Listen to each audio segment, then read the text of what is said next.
కాశ్యపాన్వయ సంజాతం శరణ్యార్యపదాశ్రితం వైరాగ్యజలధిం వందే రంగరామానుజం మునిం.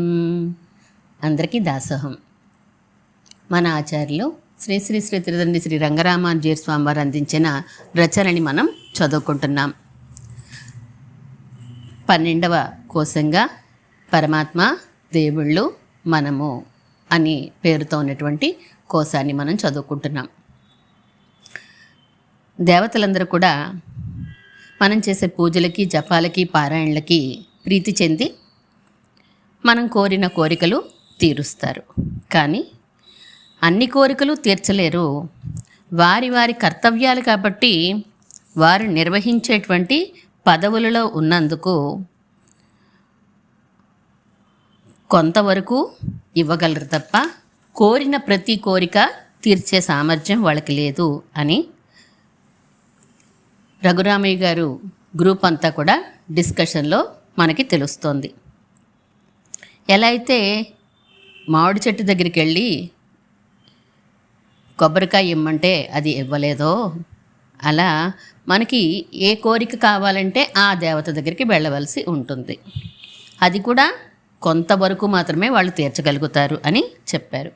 ఈ సృష్టిలో సుర, నర, తిర్యక్, స్థావరములనే 4 విభాగాలు ఉన్నాయని, వారందరూ పరస్పరం సహకరించుకుంటూ ఆనందాన్ని పొందడానికి ప్రయత్నిస్తూ ఉంటారు అని తెలుసుకున్నారు. దేవతలను యజ్ఞయాగాదుల ద్వారా తృప్తిపరిచి వారి వారి లోకాల్లో సుఖాలు పొంది మళ్ళీ తిరిగి రావాల్సి వస్తుంది. ఆ తిరిగి రావడం అంటే ఆత్మ అనేది ఒకటి ఉందని, ఆ ఆత్మ పుణ్యకర్మలను, పాపకర్మలను అనుసరించి అనేక రకాల శరీరాలు ధరిస్తూ ఉంటుంది. సురులవ్వచ్చు, నరులవ్వచ్చు, తిర్యకులవ్వచ్చు, స్థావర అవ్వచ్చు. ఏదైనప్పటికీ కూడా దేవతలు, మనుషులు, జంతువులు, పక్షులు, చెట్లు, పొదలు, రాళ్ళు, రప్పలు ఇలా ఏ శరీరాల్లోకైనా వెళ్తూ వస్తూ ఉంటుంది ఆత్మ. దీనినే శరీరం అంటారు. ఈ చక్రంలోంచి తప్పించుకుంటే మోక్షం అంటారు అని ఇక్కడి వరకు మనం తెలుసుకున్నాం. అంటే మళ్ళీ మరొక జన్మ అమ్మ కడుపులో పుట్టకుండా ఉండడం మోక్షం, అంతేనా అన్నయ్య గారు? అవును తల్లి. ఇప్పుడు మనం చేస్తున్న పూజలు, పారాయణలు, హోమాలు, జపాలు వీటన్నిటినీ నిష్కామంగా అంటే కోరిక లేకుండా చేసినప్పుడు ఆత్మజ్ఞానం కలిగి మరి పునర్జన్మ లేకుండా అవుతాము అని పూర్వమీమాంసకుల సిద్ధాంతం. ఆ తీరుగా చోదన చేస్తుంది వారి అనుష్ఠానం. ఇది తెలియక కొట్టుకుపోతున్న వారే అధికం వారిలో. పునర్జన్మ లేకపోవడమే మోక్షస్వరూపమైతే ఇక్కడ అపరిమితమైన ఆనందం ఏది? తమ నిశిత మేధాశక్తితో ప్రశ్నించారు రఘురామయ్య గారు. ఏమో నాకు తెలీదు, ముక్తసరిగా అన్నారు పురుషోత్తం గారు. ఏదో దాస్తున్నారు అని అనిపించింది రఘురామయ్య గారికి. తర్వాత అడుగుదామని మాట మార్చారు. అది సరే, ఈ సుర, నర, తిర్యక్, స్థావరములనే 4 తరగతులను కంట్రోల్ చేసేవారు ఒకరుండొద్దు? ఎవరి కర్తవ్యములను వారు నిర్వహిస్తున్నారో లేదో చూస్తూ, తప్పు చేస్తే శిక్షిస్తూ, ఒప్పు చేస్తే బహుకరిస్తూ, అదే మీ భాషలో అయితే పుణ్యపాపాల ఫలాన్ని ఇచ్చేవాడు ఒకడు ఉండొద్దు అడిగారు రఘురామయ్య గారు. ఆ మాటే అన్నారు వేదాంతులు అనే ఇంకొక తరగతి తత్వవేత్తలు, అందుకున్నారు పురుషోత్తం గారు. ఈ మహానుభావులు ఎవరు బాబు అడిగారు రఘురామయ్య గారు. సాక్షాత్తు వ్యాస భగవానుడే అన్నాడు. ఆ మాట వివరించారు పురుషోత్తం గారు. బ్రహ్మసూత్రములు అనే గొప్ప గ్రంథాన్ని వేదం 2వ భాగమైన ఉపనిషత్తులు ఆధారంగా వ్రాసి సుర, నర, తిర్యక్, స్థావరములన్నిటికంటే విలక్షణమైనది ఒకటి ఉన్నదని, దానినే పరబ్రహ్మ లేదా పరమాత్మ లేదా భగవంతుడు అనవచ్చని వివరించారు. మోక్షాన్ని ఖచ్చితంగా అపరిమిత ఆనంద స్వరూపము అని నిర్వచించారు. ఈ పరమాత్మ లేదా పరబ్రహ్మ అనేవాడు ఒకే ఒక్కడు అని స్పష్టం చేశారు. ఆయన ఎలా ఉంటాడట అడిగారు శాస్త్రి గారు. అక్కడే వచ్చింది చిక్కు. వ్యాసుల వారి అభిప్రాయాన్ని ఎవరికి వారే తమ బుద్ధిని అనుసరించి వ్యాఖ్యానం చేయడం ప్రారంభించారు. కొందరు ఆ పరమాత్మ అంటే నారాయణుడే అని చెప్పి ఆయన అవతారమే సురులలో విష్ణువు, నరులలో రాముడు వగైరా అని వివరించారు. మరి కొంతమంది ఆ పరమాత్మ అంటే పశుపతి, ఆయన రూపమే సురులలో రుద్రుడు అని చెప్పనారంభించారు. అప్పటికే ఉన్న తగువు ఇక అక్కడి నుంచి శివుడు గొప్ప, విష్ణువు గొప్ప అని మరింతగా బయలుదేరి శివకేశవుల భేదం విస్తరించింది ప్రముఖంగా. ఇప్పుడు నాకు బాగా అర్థమవుతోంది అన్నారు శాస్త్రి గారు. పరమాత్మకి దేవుళ్ళకి ఉండే భేదాన్ని స్పష్టంగా అర్థం చేసుకోలేని అయోమయంలో పరమాత్మ ధర్మాల్ని దేవుళ్ళకి, దేవుళ్ళ ధర్మాల్ని పరమాత్మకి అంటగట్టేసి పరమాత్మ ఒకడే అనబోయి దేవుడు ఒకడే అనే మాట వచ్చేసింది. అవునా? అవును. ఈ కన్ఫ్యూజనే ఈనాటికి కొనసాగుతోంది చాలామందిలో. పరమాత్మ లేదా పరబ్రహ్మ లేదా భగవానుడు అనేవాడు దేవుళ్ళ కంటే విలక్షణమైన వాడు అని స్పష్టంగా ఎరిగిన వారికే తత్వం బాగా అర్థమవుతుంది. ఇంకోసారి చెప్పుకుందాం. పరమాత్మ లేదా పరబ్రహ్మ లేదా భగవానుడు అనేవాడు దేవుళ్ళ కంటే విలక్షణమైన వాడు అని స్పష్టంగా ఎరిగిన వాడికే తత్వం చాలా బాగా అర్థమవుతుంది. అయితే ఈ శివకేశవుల తగవ ఎలా తేలింది అడిగారు రఘురామయ్య గారు. తేలిందేంటి? నవ్వారు పురుషోత్తం గారు. పెట్టపోరు పిల్లి తీర్చిందని ఇంకొక ఆయన వచ్చి శివుడు లేడు, కేశవుడు లేడు, అంతా మిజ్జే, భగవంతుడు లేదా పరమాత్మ అంటే నామరూపరహితుడు అని చప్పరించేశారు. దాన్నే కదూ అద్వైతం అంటారు. కన్ఫర్మ్ చేసుకున్నారు రఘురామయ్య గారు. మిగిలిన వారు విశిష్టాద్వైతులు లేదా ద్వైతులు అని 2 రకాలు ప్రధానంగా. అద్వైతులతో సహా వీరందరూ వేదాంతులు అనే కేటగిరీలోకి వస్తారు. ఇప్పటి వరకు నేను అర్థం చేసుకున్నది ఏమిటో చెప్తాను వినండి, తప్పైతే సరిదిద్దండి అన్నారు రఘురామయ్య గారు. తప్పకుండా చెప్పండి, సిద్ధపడ్డారు పురుషోత్తం గారు. భగవంతుడు అనేవాడు సురనర తిర్యక్ స్థావరములన్నిటినీ నియమించగలవాడు. ఆయననే పరమాత్మ అనవచ్చు. దేవుళ్ళు అంటే సురులు అని అర్థం. వీరు అనేక మంది. పరమాత్మని దేవుడు అని పిలవడం అలవాటైపోయింది. అది అంత సరైనది కాదు. దేవుళ్ళని పరమాత్మ భగవంతుడు అనడం మరింత తెలివి తక్కువ. మన అవసరాల్ని అనుసరించి చెట్లని, జంతువుల్ని, నరులని ఎలా ఆశ్రయిస్తామో అలానే మన కోరికలను అనుసరించి దేవుళ్ళని ఆశ్రయించాలి. ఈ కోరికలు ఏమీ లేనివారు నేరుగా పరమాత్మనే ఆశ్రయించవచ్చు. ఈ జన్మల పరంపరని ఆపగలవాడు ఆయనే. ఒకవేళ మనకి లౌకికమైన కోరికలున్నా వాన్ని పరమాత్మ తీర్చగలడు.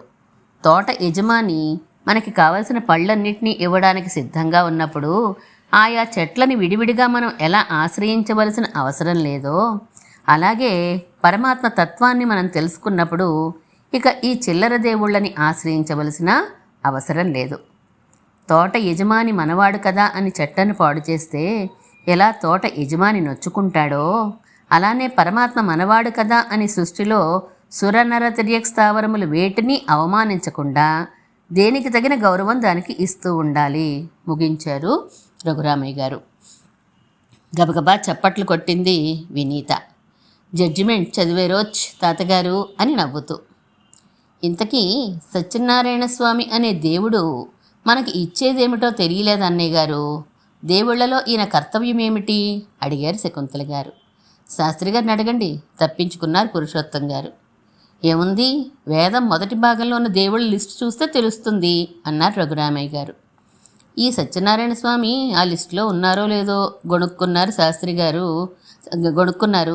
గారు. ఏమంటున్నారు, వినిపించలేదు అడిగారు శకుంతలమ్మ గారు. అదేనమ్మా, వేదాలు 4 చదివి ఆ లిస్టు మనం ఎక్కడ సంపాదించగలం? ఏదైనా మార్గం చెప్పమని పురుషోత్తం గారిని అడుగుతున్నాను నవ్వుకున్నారు పురుషోత్తం గారు. టీటీడీ వారి ఆర్ష విజ్ఞాన సర్వస్వం అనే ప్రముఖ వేద పండితుల చేత వ్రాయించబడిన గ్రంథం మొదటి భాగం చూడండి. ఏ వేదంలో ఏ దేవతలున్నారో వివరంగా ఉంది. మరింత లౌక్యంగా చెప్పి లేవబోయారు. అయ్యా పురుషోత్తం గారు, చివరగా నా ప్రశ్నకు జవాబు చెప్పి లేవండి. ఇంతకీ ఈ భగవంతుడు దేవుళ్ళు ఉన్నారంటారా అడిగారు రఘురామయ్య గారు. నేను చెప్తా వినండి. శకుంతలమ్మ గారు ముందుకొచ్చారు. ఉన్నారో లేరో ఆయన చూడలేదు, మీరు చూడలేదు. ఉన్నారు అని ఆయన అంటారు, లేరని మీరు అంటారు. నిజంగా లేకపోతే ఆయనకి నష్టం లేదు, మీకు నష్టం లేదు. నిజంగా ఉన్నాడనుకోండి, ఆయన బ్రతికిపోతాడు. మిమ్మల్ని ఆ దేవుళ్ళో భగవంతుడో ముప్పు తెప్పలు పెట్టక తప్పదు. పక్కపక్క నవ్వుతూ లేచారు పురుషోత్తం గారు. ముఖం కాస్త ముడుచుకున్నారు రఘురామయ్య గారు. అంతలోనే తేరుకుని, పోనీ ఆ భగవంతుడికి నామము రూపము ఉన్నాయో లేవో చెప్పండి అని అన్నారు. దీనికి నేను చెప్తాను అన్నారు శాస్త్రి గారు. లేవనుకోండి, లేవన్న వారికి ఉన్నాయన్న వారికి నష్టం లేదు. ఉన్నాయనుకోండి, లేవు అన్న వారి పని గోవిందా గోవిందా అంటూ బయటికి నడిచారు పురుషోత్తం గారితో కలిసి. నవ్వుకుంటూ ఇద్దరినీ సాగనంపారు రిటైర్డ్ జస్టిస్ రఘురామయ్య గారు, శకుంతలమ్మ గారు, వినీత. ఇక్కడితో పరమాత్మ, దేవుళ్ళు, మనము ఈ గ్రంథంలో ఒక అధ్యాయం పూర్తయింది. 2వ అధ్యాయాన్ని చదువుకుంటున్నాం మనం. ఉదయం 7 గంటలు కావస్తోంది. రఘురామయ్య గారు స్నానం చేసి పంచే లాల్చీ ధరించి తన గదిలోంచి బయటికి వచ్చారు. రోజూ కనిపించే దృశ్యమే ఎదురుగా కనిపించింది. శకుంతలమ్మ గారు పూజ చేసుకుంటున్నారు పూజ గదిలో. రోజు అయితే ఓ పెదవి విరుపు విరిచి వెళ్ళిపోయి పేపర్ తీసుకునేవారు. భార్య వచ్చి ఎప్పుడు టిఫిన్ పెడుతుందా అని ఎదురు చూసేవారు. ఈరోజు మాత్రం ఒక్క నిమిషం అలా నిలబడ్డారు, ఆ దేవుళ్ల ఫోటోల వైపు చూస్తూ. 4 తలలున్నవారు ఒకరు, పాము మీద పడుకున్న ఆయన ఇంకొకరు, 3 కన్నుల ఆయన వేరొకరు, 4 కుక్కలతో తిరుగుతున్న ఆయన ఒకరు, ఏనుగు ముఖం ఒకరిది, గొంతుకు కూర్చున్నవారు ఒకరు, పులి మీద స్వారీ చేస్తున్న ఆమె ఒకరు, రూపాయల వర్షం కురిపిస్తున్న ఆమె ఒకరు. ఏంటో ఈ దేవుళ్ళ ఆకారాలు! వీరిలా ఉంటారని ఎవరు చెప్పారు? పురుషోత్తం గారు చెప్పిన వేదంలో ఇన్ని వివరాలు ఉన్నాయట నిజంగాను. ఇంతకీ వీరందరూ నిజంగా ఉన్నారో లేదో అనుకునేంతలోనే చటుక్కునేదో తెలియని జంకు కలిగింది. ఇది వరకెన్నడూ ఇలా కలగలేదు. ఏదో లోటుగా కొరతగా ఉంది గుండెల్లో. నిజంగా దేవుళ్ళుంటే లేరన్న వారిని వారు ముప్పతిప్పలు పెడతారన్నమాట. లీలగా మెదిలింది మనసులో. స్తబ్దుగా నిలబడి చూస్తూ ఉండిపోయారు. అప్పుడే బయటికి వచ్చిన వినీత అలా నిలబడిపోయిన తాతగారిని చూసి ఏదో ఆయనకి కావాలేమో అని అనుకుని, అమ్మమ్మ, తాతగారు పిలుస్తున్నారు అని శకుంతలమ్మ గారి పూజా కార్యక్రమ ఏకాగ్రతని చెడగొట్టింది. ఆహా, ఏం లేదు అంటూ రఘురామయ్య గారు అక్కడి నుంచి వెంటనే కదిలిపోయినా శకుంతలమ్మ గారు మాత్రం వెనకనే వచ్చి ప్రేమగా, ఆకలేస్తోందా, ముందు టిఫిన్ పెట్టేయమన్నారా అని అడిగారు.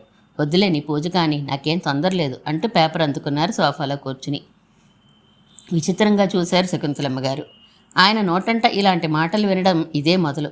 ఏదో మార్పు కనిపించింది ఆయన ముఖంలో. దగ్గరగా వెళ్ళారు.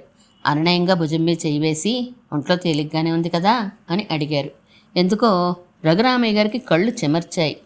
కారణం తెలియడం లేదు కానీ మనసు నీరవుతోంది. ఏంటిది, నాకేమవుతోంది అని అనుకున్నారు.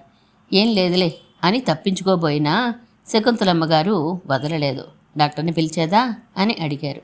అక్కర్లేదు అంటూనే తన మనసులో ఉన్న విషయం బయటపెట్టారు రఘురామయ్య గారు.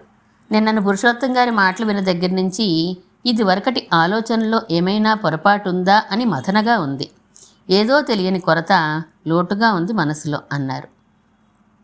అర్థమైంది శకుంతలమ్మ గారికి. చూడండి, దేవుని దయ కలగడం అంటే ఇదే. ఒకమారు ఆయనని నమ్మడం ప్రారంభిస్తే ఎంత నిశ్చింతో తెలుసా? తన ఆర్ద్ర మానసిక స్థితి నుంచి అంతలోనే తేరుకున్నారు రఘురామయ్య గారు. మామూలు ధారణలోకి వచ్చేస్తూ, ఎంత నిశ్చింతేమిటి అన్నారు కొంచెం వ్యంగ్యంగా. మీరు చిన్నపిల్లాడిగా ఉన్నప్పుడు బస్సులోనో రైల్లోనో ప్రయాణం చేస్తుంటే మీ బాధ్యతలన్నీ చూసుకునేవారు మీ మామయ్యో నాన్నగారో మీతో కూడా ఉన్నారనుకోండి, ఎంత నిశ్చింత పడేవారో అంత నిశ్చింత అన్నారు శకుంతలమ్మ గారు. అలా ఉన్నారనుకున్న మామయ్యో నాన్నగారు నిజంగా నాతో లేరనుకో, అప్పుడు గతి ఏంటి? మీతో నాకు ఈ విషయంలో వాదనేంటి, పూజ మానుకుని, ఇదేం కొత్త నాకు. సరే ఆగండి, మరేం తొందర లేదు, పూజ శాంతం అయ్యాకే టిఫిన్ పెడతాను అంటూ కాస్త విసుగ్గా వెళ్ళిపోయారు శకుంతలమ్మ గారు. తను వేసిన ప్రశ్నకి తానే సమాధానం ఆలోచించసాగారు రఘురామయ్య గారు. ఉన్నాడనుకున్నవాడు లేకపోతే తేడా ఏంటి? లేరనుకుని ప్రయాణం చేస్తూ లేకపోయినా, ఉన్నారనుకుని ప్రయాణం చేస్తూ లేకపోయినా ఫలితంలో తేడా ఏమీ లేదు. కానీ లేరు అని అనుకున్నప్పుడు ఉన్న టెన్షన్ ఉన్నారు అనుకున్నప్పుడు ఉండదు కదా. ఇలా ఆలోచనలో కొట్టుకుని పోతూ ఉండగా వినీత వచ్చింది పుస్తకాలు పట్టుకుని. ఆ పుస్తకాలతో పాటు ఒక ఫోటో ఫ్రేమ్ ఉంది. దానిని చూపించి, తాతగారు, దీని అర్థం ఏంటండి అని అడిగింది. ఎక్కడదమ్మా నీకు ఇది అంటూనే అందులో ఉన్న బొమ్మను చూస్తూ అక్కడ వ్రాసిన వివరాలన్నీ చదివారు. ఆశ్చర్యపోయారు. మళ్ళీ చదివారు. ఏంటోగా అనిపించింది. ఇందాకటి ఆర్ద్రత మళ్ళీ వచ్చేసింది మనసులోకి. మా ఫ్రెండ్ ఇచ్చింది 10 రోజుల క్రితం అంటున్న వినీత వైపు నిశ్చితంగా చూశారు. 10 రోజుల క్రితం ఇస్తే నా దగ్గరికి ఇప్పుడే ఎందుకు తీసుకురావాలి? నా ఆలోచనలు ఏమిటో ఈ చిన్నపిల్లకి తెలుసా? లేక తెలిసిన వారు ఎవరైనా ప్రేరేపించారా? ఎవరున్నారు ఇంట్లో, శకుంతల తప్ప? అది పూజ చేసుకుంటోంది. ఇంకేదో అదృశ్యశక్తి కాదు కదా. ఈ ఆలోచన రావడంతోనే గతుక్కుమన్నారు. ఏంటోగా అయిపోయింది మనసులో మళ్ళా. చెప్పండి తాతగారు, రెట్టించింది వినీత. సర్దుకుని చెప్పడం ప్రారంభించారు. అనగా అనగా ఒక భక్తుడు ఉన్నాడట. భగవంతుడంటే ఆయనకు ఎంతో నమ్మకం, విశ్వాసమట. ఎప్పుడూ ఆయనతోనే మాట్లాడుతూ ఆయనతోనే తిరుగుతూ ఉన్నట్లే ఆయన భావనగా ఉండేదిట. స్నేహితులందరూ ఆయన్ని పిచ్చివాడు అని ఎగతాళి చేస్తుండేవారట. ఒకనాడేమో అంటూ ఫోటోలోకి చూస్తూ ఉండిపోయారు. అందులో దృశ్యం చాలా హృద్యంగా ఉంది. పెద్ద సముద్రం బ్యాక్గ్రౌండు, కనుచూపు మేర ఇసుక తిన్నెలు, ఆ తిన్నెల మీద నుంచి నడిచి దూరంగా వెళ్ళిపోతున్న ఒక పరమ సాత్విక వేషంతో కూడిన మానవ రూపం. పెద్దవిగా మొదట్లోనూ, చివరిగా దూరంగా వెళ్తున్న కొద్దీ చిన్న చిన్నవిగా అగుపిస్తున్న ఇసుకలో పడిన ఆయన అడుగుజాడలు. చాలా దూరం వెళ్ళాక ఆ వ్యక్తి కాస్త వెనుదిరిగి చూస్తున్నాడు, ఏమో అంటున్నాడు. ఇది దృశ్యం ఆ ఫోటోలోది. చాలా చాలా అందంగా ఉంది. తాతగారు, కుదిపింది వినీత. విని చెప్తున్నాను. ఒకనాడేమో ఆ భక్తుడు సముద్ర తీరంలో భగవంతుడితో కలిసి నడిచి వెళ్తున్నాడట. ఆయనతో మాట్లాడుతూ వెళ్తున్నాడన్నమాట. అది ఉదయ సమయం కనుక ఇంకెవరూ లేరు, వారిద్దరే. చాలా దూరం వెళ్ళిన తర్వాత ఎందుకో వెనక్కి తిరిగి చూశాడు ఆ భక్తుడు. తన అడుగుజాడలు ఇసుకలో ఎంతో దూరం నుంచి స్పష్టంగా మనోహరంగా అగుపిస్తున్నాయి. అదే, నేను భగవంతుడితో కలిసి నడుస్తున్నాను కదా, మరి నా ఒక్కడి అడుగుజాడలే కనిపిస్తున్నాయేంటి? భగవంతుడి పాదచిహ్నాలేవి అంటూ వెతికాడు, కనిపించలేదు. చాలా దుఃఖం వచ్చింది అతనికి. పెద్దగా ఏడ్చాడు. ఓ స్వామి, నువ్వు నాతో వస్తున్నావని, నాతోనే ఉన్నావని చాలా నిశ్చింతగా ఉంటున్నాను. నిజంగా నువ్వు రావడం లేదా? నాతో లేవా? ఉంటే ఒక జత అడుగులే ఎందుకు కనిపిస్తున్నాయి? స్వామి, నేను భ్రమపడుతున్నానా నువ్వున్నావని? నా స్నేహితులు చేసే ఎగతాళి అంతా నిజమేనా? నేను పిచ్చివాడినా? అయ్యో, నిజంగా నువ్వు నాతో లేవా అంటూ బోరున ఏడుస్తున్నాడట. గురక తిప్పుకొని ఆగారు రఘురామయ్య గారు. అప్పుడేమైంది? సస్పెన్స్ భరించలేకపోతోంది వినీత. ఫోటోల్లోని వివరాల్లోకి చూశారు మరలా రఘురామయ్య గారు. చదివేరుగా, త్వరగా చెప్పండి, నాకు అవతల పనుంది అన్నారు వెనక నుంచి శకుంతలమ్మ గారు. ఇది ఎప్పుడొచ్చింది, ఎక్కడి నుంచి ఉంటోంది అనుకుంటూ రఘురామయ్య గారు కొనసాగించారు. అంతలో ఆ భక్తుడికి ఆకాశం మీద నుంచి వినిపించిందట. ఓ నా భక్త, ఇసుకలో ఒకటే జత అడుగులు కనిపిస్తున్నాయి, అడుగుజాడలు కనిపిస్తున్నాయి కదా అని. అవి నీ అడుగుజాడలు అనుకుని నువ్వు దుఃఖిస్తున్నావు, కానీ అవి నా అడుగుజాడలు సుమా. నేను నిన్ను నా భుజబెల మీద మోస్తున్నాను కనుక ఒక జతే కనిపిస్తోంది అని గ్రహించుకో అని వినిపించిందట. చూసారా ఎంత యథార్థమైన మాటో అంటూ కళ్ళ నీళ్లు పెట్టుకున్నారు శకుంతలమ్మ గారు. మనస్సు ఆమెకు ఎంతో ఆర్ద్రమైపోయింది. మనం నడుస్తున్నాము, మనం చేస్తున్నాము అని అనుకున్న పనులన్నీ ఆ భగవంతుడే మన చేత చేయిస్తూ ఉంటాడండి. అయినా మనమే చేస్తున్నామని అనుకుంటున్నాం అంతే అంటూ వెంటనే సర్దుకొని పదంటి టిఫిన్ చేదురు కానీ అంటూ డైనింగ్ టేబుల్ దగ్గరకు వెళ్ళిపోయారు ఆమె. వాతావరణం సీరియస్ కావడంతో తాను మాట్లాడకుండా టిఫిన్కి లేచింది వినీత. టిఫిన్ చేస్తుండగా కాస్తంత అందరినీ తేలికపరచాలని రఘురామయ్య గారు అన్నారు. అవును, కానీ నిన్న పురుషోత్తం గారితో నేనేం పెద్దగా చదువుకోలేదు అని ఎందుకు చెప్పావు అని అడిగారు. ఎంత పెద్ద చదువు చదువుకున్నానేంటి, కాస్త సిగ్గుగా అన్నారు శకుంతలమ్మ గారు. ఆమె పాతకాలం ఎంఏ ఎకనామిక్స్లో గోల్డ్ మెడల్ పుచ్చుకున్నారు. అయినా ఎక్కడా ఆడంబరం తోచదు. ఇతరుల ముందు మనం ఎంత వినయంగా ఉంటే అంత మన విలువ పెరుగుతుందండి. అది కాక భగవంతునికి సంబంధించిన విద్య నా దగ్గర ఒకటి లేదు కదా. విజ్ఞాన సర్వస్వము అని పేరు పొందినటువంటి పురుషోత్తం గారి దగ్గర ఏమని గొప్పలు పోయేది? అది ఎక్కడో కొటేషన్ చదివానులేండి. భగవంతుని పొందలేని విద్యలన్నీ చెప్పులు కుట్టుకునే విద్యలతో సమానమట. అబ్బురంగా చూశారు రఘురామయ్య గారి భార్యని. తన దగ్గర నేర్చుకోవాల్సింది చాలానే ఉంది అని అనుకున్నారు. మరో ఇడ్లీ అని వినీతకు శకుంతలమ్మ గారు వేయబోతుంటే అన్హ్యాపీనెస్ వచ్చేసింది అని చేత్తో అడ్డుకుంటూనే అరిచింది నవ్వుతూ వినీత. మొదట ఏమిటో అనుకుని అర్థం చేసుకుని ఆశ్చర్యపోయి గలగలా నవ్వారు అమ్మమ్మ తాతయ్యలు. దీనికి బాగానే పట్టేసినట్లుంది పురుషోత్తం గారి క్లాసు. పెట్ట కొంచెం కూతగనంగా ఉంది దీని వ్యవహారం. అవడానికి 7 ఏళ్ల పిల్ల అయినా 15 ఏళ్ల పిల్లకు మళ్ళీ అన్నీ అర్థం చేసుకుంటుంది, చక్కబెడుతుంది. చూడండి, 10 రోజుల క్రితం వాళ్ళ ట్యూషన్ మాస్టర్ని పేపర్లో ధరలు, జనాభా వగైరాలున్న గ్రాఫుల అర్థం అడుగుతోంది. నీకెందుకమ్మా అవన్నీ ఇప్పటి నుంచి అంటే వినదు. ఫిర్యాదు చేశారు శకుంతలమ్మ గారు. మురిపెంగా అన్నారు. చెప్పారా మాస్టారు, నీకు అర్థమైనాయా అడిగారు రఘురామయ్య గారు. ఓ చాలా బాగా అర్థమైనాయి, చెప్పనా అంటూ ప్రారంభించబోయింది. చాలే, నాకు పని ఉంది, ముందు ఇక్కడి నుంచి లేవండి ఇద్దరు అంటూ తొందర చేశారు శకుంతలమ్మ గారు. సోఫాలో కూర్చుని పేపర్ చేతిలోకి తీసుకుంటూ, వినీత, మీ ట్యూషన్ మాస్టర్ ఎన్నింటికి వస్తారు అడిగారు రఘురామయ్య గారు. ఇంకో అరగంటలో వచ్చేస్తారు తాతయ్య అంటూ దగ్గర చేరింది వినీత. తాతగారు, నిన్నను పురుషోత్తం తాతగారు మీకు చెప్పిన హ్యాపీనెస్ అన్హ్యాపీనెస్ ఇంకొంచెం బాగా ఎక్స్ప్లెయిన్ చేయరు నాకు గారంగా అడిగింది. ముద్దుగా చూస్తూ, కాగితం కలం పట్టుకురా అన్నారు రఘురామయ్య గారు. గ్రాఫులు తెలుసున్నావు కదా, వీరు జాగ్రత్తగా అంటూ ప్రారంభించి ముందుగా పురుషోత్తంగా తనకు చెప్పినవన్నీ తన మేధాశక్తితో మరింత వివరిస్తూ చెప్పడం ప్రారంభించారు. మనం ఏదైనా ఒక వస్తువు తినేటప్పుడు మనకి హ్యాపీనెస్ వస్తుంది కదా, దానిని సపోజ్ కొలవగలవు అనుకో, అప్పుడు 5 గిన్నెల హ్యాపీనెస్, 10 గిన్నెల హ్యాపీనెస్ అలా కొలవడం అన్నమాట. అప్పుడు ఆ గ్రాఫ్ ఎలా ఉంటుందో తెలుసా? ఎక్స్ యాక్సిస్ మీద తినే వస్తువుల సంఖ్య వేద్దాం. ఉదాహరణకి అవి లడ్డూలు అనుకో అన్నారు. పెద్ద వద్దు ఆవళ్లే అంది వినీత. పోనీ అలాగే, ఆవళ్ళు ఎక్స్ యాక్సిస్ మీద, హ్యాపీనెస్ వై యాక్సిస్ మీద వేసావనుకో, అప్పుడు గ్రాఫు ఇలా ఉంటుంది అంటూ వేసి చూపించారు. అంటే తినగా తినగా హ్యాపీనెస్ పోయి నెగిటివ్గా వై యాక్సిస్లోకి అంటే అన్హ్యాపీనెస్లోకి వచ్చేస్తుందన్నమాట. తాతయ్య గారు, ఇది ఆవళ్ళు తినడంలోనే కాదు, క్రికెట్ టీవీలో చూడడంలోనూ, సంగీతం వినడంలోనూ, సెంట్లు వాసన చూడడంలోనూ, ఫ్యాన్ గాలి తగలడంలోనూ అన్నిట్లోనూ ఇలాగే ఉంటుందని కదా చెప్పారు పురుషోత్తం తాతగారు. అవునమ్మా, ఏ పని అయినా అంతే. కొంతవరకే మనకి హ్యాపీనెస్ను పెంచుతుంది, తర్వాత అదంతా అన్హ్యాపీనెస్గా అయిపోతుంది.